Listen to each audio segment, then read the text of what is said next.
So a few days ago, I announced that I was on a new savings journey, that I had to rebuild my life, and that I wanted to save $10,000 in 90 days. Now, while I've saved $10,000 before, it was never within a 90-day period. And I came to the internet, announced that this is the goal, and I want to give you all a 30-day update. But before I do that, I want to talk to you about something else. Hey, y'all, and welcome back to my YouTube channel. I am Dr. Brianna Whiteside, and welcome to another installment of Recession Millionaires, where we talk about finance and positioning ourselves to take advantage of this upcoming economic downturn. If you haven't already, please like this video, consider subscribing to my YouTube channel, and leave me a comment if you feel like I've said something of importance. So y'all, I know I have about almost 200 new subscribers to this channel, and so welcome new subscribers, and thank you to the people who've been rocking with me all these years. But for the new people who don't know, almost a year ago, I left my career as a tenure track English professor. Now, it wasn't just a career, it was my childhood dream that I had worked my entire life. Look, I am already stumbling over these words. I had worked my entire life to become. And so when I get into my career, which I worked hard for, I knew probably around at the end of 2022 that career was coming to an end.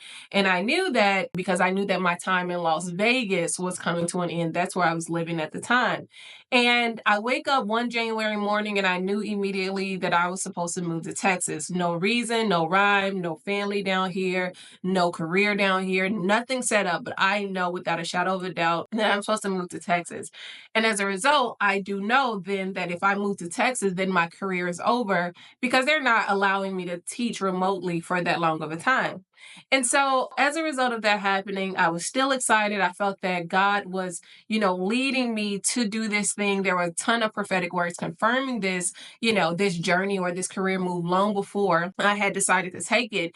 And so while I was scared, I was still excited because I'm like, yes, finally, the plans and purposes of God are coming through and coming together for me. What I did not notice and I did not anticipate was that we would be almost a year and I would still be waiting to get those plans and purposes from God, like literally still waiting for the promise, literally still waiting for the testimony.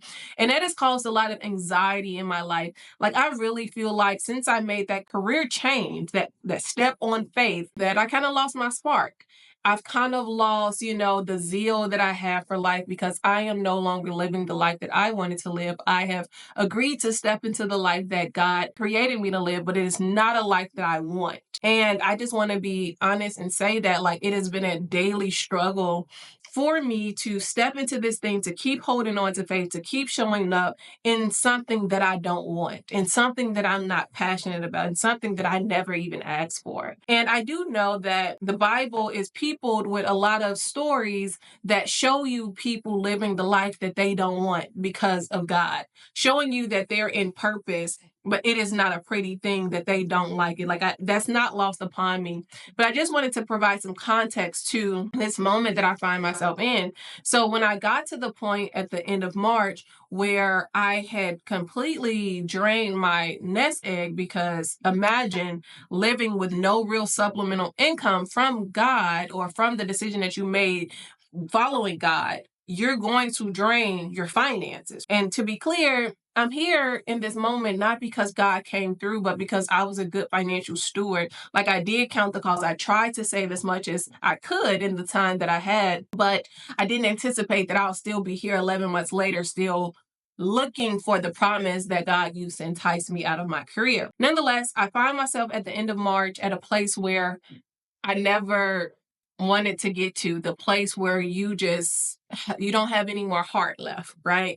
You don't have any more heart to believe. Believing is the hardest thing to do, but you don't have another choice. Like I had run out of all of these choices. And when I saw my bank account go from thousands of dollars that I had managed to save to $35, like it crushed me. It really did. It crushed me because y'all have to understand where I come from. I come from the hood of Chicago. I come from a single parent home. No one has ever given me anything, given me a leg up, nothing. Like I have had to work my fingers down to the bone, 2-3 jobs at a time to get to where I was. And when I got into my career, I was even working even more to kind of build some type of financial stability stability. So when you don't grow up with financial stability and you have to do all the things to build financial stability, and you make a decision on faith that you never wanted to make, but you felt that it was required of you, and then you find yourself at rock bottom, it is a hard thing to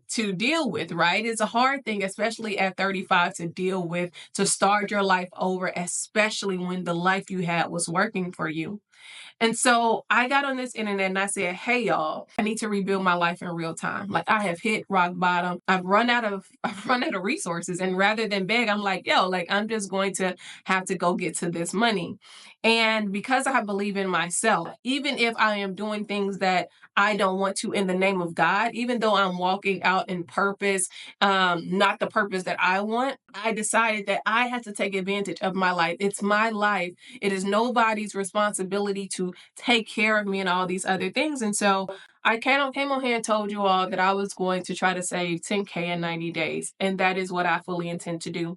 Well, we're at the 30-day mark. We're at the end of month 1 of that goal. And I want to show you where I have managed to take my bank account from.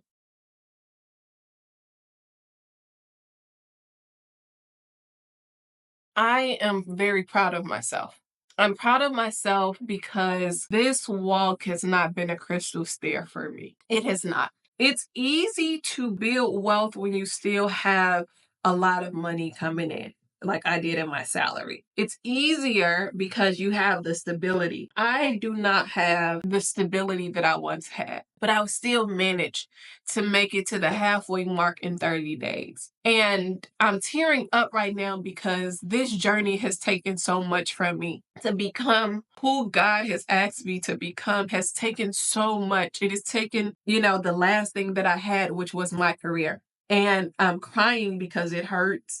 I'm crying because I have been stretched in ways that I never imagined. I'm crying because it has left me, I feel like, with with a lot of trauma in the form of PTSD.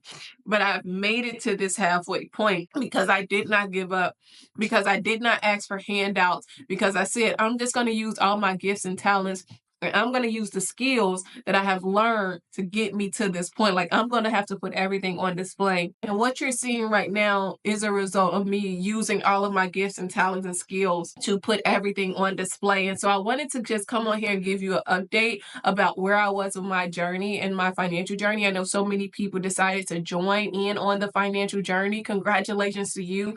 And let this be a testament that you don't have to have everything going right for you to make your financial goals. You really just need to believe in yourself, and you need to stay focused on the main thing. You need to stay focused on the goals, even if it means cutting back, even if it means that you may wear yourself a little tired in the moment. Like, even if it means that you may not have the satisfaction of the season, if you reach your goal, you will have that ultimate satisfaction. Now, I'm still $5,000 away from my savings goal, and I really believe that I will be able to hit that goal by the end of Q2, if not before. But I just wanted to come on here and show you what hard work can do, what diligence can do, and what believing can do. Once you set a goal, you have to allow your mind to create avenues to show you how you can achieve this financial goal.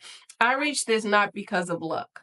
I reached this because of grit and focus. And if you focus, if you stop giving lip service, if you get out of your head and start putting your hands to the plow, you can reach your goals too in a record time. So here is my 30-day update again. I took this bank account from $35 at the end of March to the $5,000 that you see here, using all of my gifts and talents, sharing products, offering services, and trading options. So y'all, nothing is too hard for you. If you want to work with me, I have some resources in the comments. It's really up to you. But I really just wanted to do this video to kind of just encourage you and stay accountable, because I did come on here and say I was going to do something, and I want to show y'all that I am doing it in real time with diligence, discipline, and focus. So y'all, I will see y'all soon. I hope you are progressing towards your financial goals, and I'll see you in the next installment of Recession Millionaires.